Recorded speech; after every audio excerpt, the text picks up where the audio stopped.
hari ini kami sudah melakukan pleno, hadir bersama-sama kita semua dalam kegiatan konferensi ini. Ada Ketua KPU Pak Muhammad Afifuddin, ada Pak Parsada Anarhab, ada Ibu Iva Rosita, kemudian ada Pak Idam Holik, Pak Yulianto Sudrajat, dan kemudian Pak Sekjen.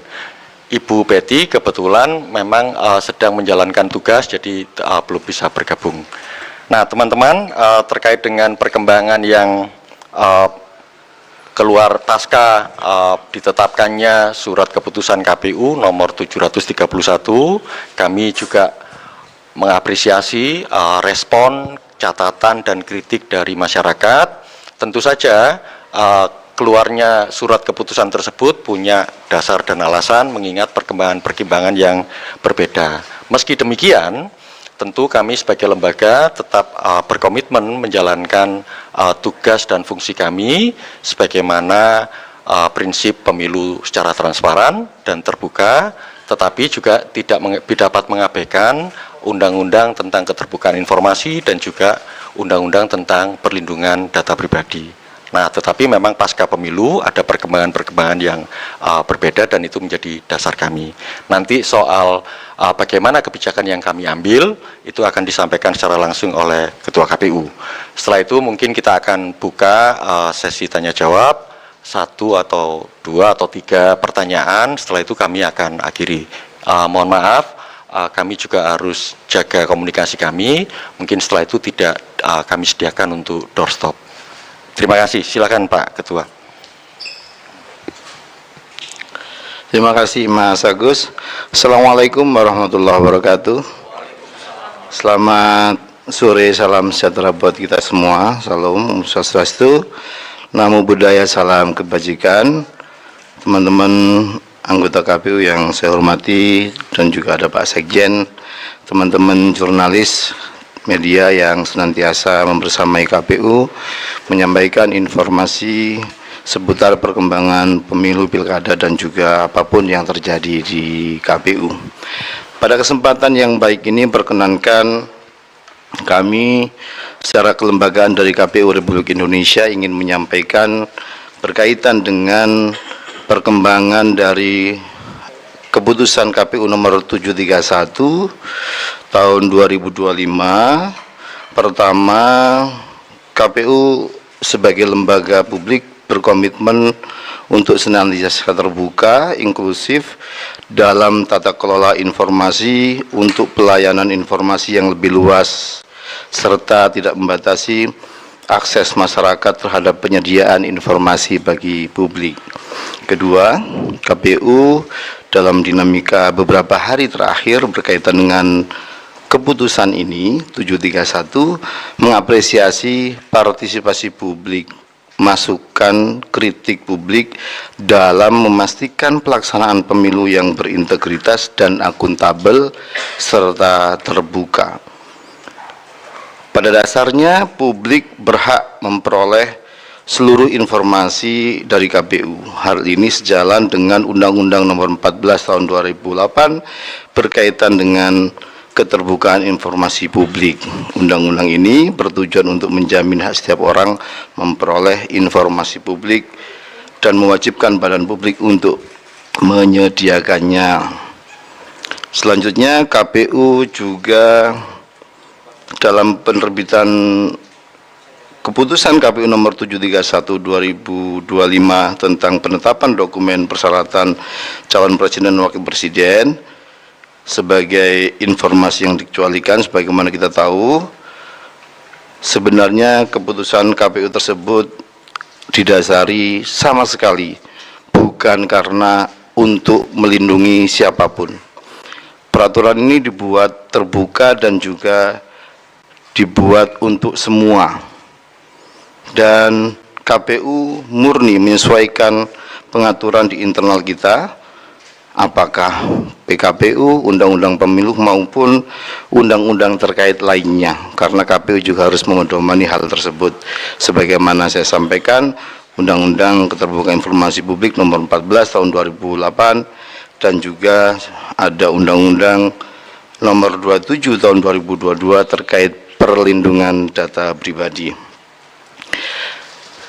Pada akhirnya KPU, teman-teman sekalian, mengapresiasi masukan-masukan dari berbagai pihak pasca terbitnya keputusan KPU tersebut, keputusan 731, dan selanjutnya kami menggelar rapat secara khusus untuk menyikapi perkembangan ini, menerima masukan, dan selanjutnya untuk melakukan langkah-langkah koordinasi dengan pihak-pihak yang kita anggap penting, misalnya Komisi Informasi Publik karena berkaitan dengan data-data, informasi, dan seterusnya. Akhirnya kami secara kelembagaan memutuskan untuk membatalkan keputusan KPU nomor 731 tahun 2025 tentang penetapan dokumen persyaratan pasangan calon presiden dan wakil presiden sebagai informasi publik yang dikecualikan KPU. Selanjutnya, memperlakukan informasi dan data tersebut, kita medomani aturan-aturan yang sudah ada sambil kemudian berkoordinasi bagaimana kemudian kalau ada hal-hal yang kita anggap perlu untuk kita lakukan berkaitan dengan seluruh data dan informasi yang ada di KPU, termasuk dokumen-dokumen yang ada di KPU. Tentu ini tidak hanya berkaitan dengan Pilpres, terkait juga dengan data-data lain yang para pihak juga bisa mengakses sesuai dengan kebutuhan dan juga ketentuan perundangan yang berlaku. Teman-teman sekalian, demikian konferensi pers atau pernyataan media yang kami bisa sampaikan sebagai bagian dari langkah kami untuk menerima masukan dari masyarakat, menerima kritikan dan juga saran perbaikan untuk kemudian kami melakukan langkah-langkah lanjutan yang tidak menyalahi aturan perundang-undangan. Terima kasih. Assalamualaikum warahmatullahi wabarakatuh. Ada pertanyaan atau cukup? Kalau ada teman-teman yang tanya, silakan. Kalau cukup, nggak apa-apa. Oh, ada satu. Kalau boleh ada lagi? Izin. Oke, Satu aja. dulu ya. Izin Singgi dari kompas.com. Setelah dicabutnya keputusan ini, berarti yang berlaku nanti apakah akan dibuka ke publik dokumen yang 16 itu atau berpedoman pada apa gitu? Mungkin diperjelas. Terima kasih. Ya, kita tetap memedomani pengaturan-pengaturan terkait, misalnya berkaitan dengan pengaturan di Undang-Undang Keterbukaan Informasi Publik. Nah, bagaimana prakteknya nanti? Misalnya berkaitan dengan klausul yang diatur di pasal 18 ayat 2 Undang-Undang 14 nomor 2008 tersebut, misalnya informasi yang dikecualikan itu bisa dibuka antara lain karena pihak yang rahasianya diungkap memberikan persetujuan tertulis. Kami dalam proses pendaftaran calon presiden, wakil presiden, termasuk calon kepala daerah, itu ada formulir yang isinya permintaan persetujuan ya untuk disampaikan ke publik. Karena situasi saat ini itu bukan tahapan pencalonan presiden dan wakil presiden, kita menghadapi situasi yang baru. Atas dokumen-dokumen yang lama, bagaimana kita kemudian meminta para pihak yang rahasianya diungkap memberikan persetujuan tertulis. Ini yang kemudian kita butuhkan langkah-langkah untuk berkoordinasi dengan lembaga lain, misalnya dengan Komisi Informasi Publik tadi pusat.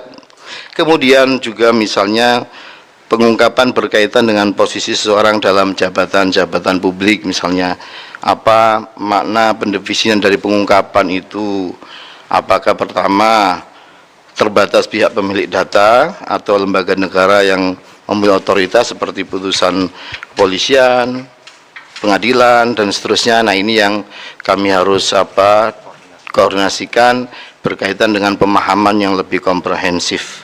Jadi kami kembali memedomani undang-undang terkait yang mengatur soal pengelolaan informasi, mana yang serta-merta, mana yang dikecualikan.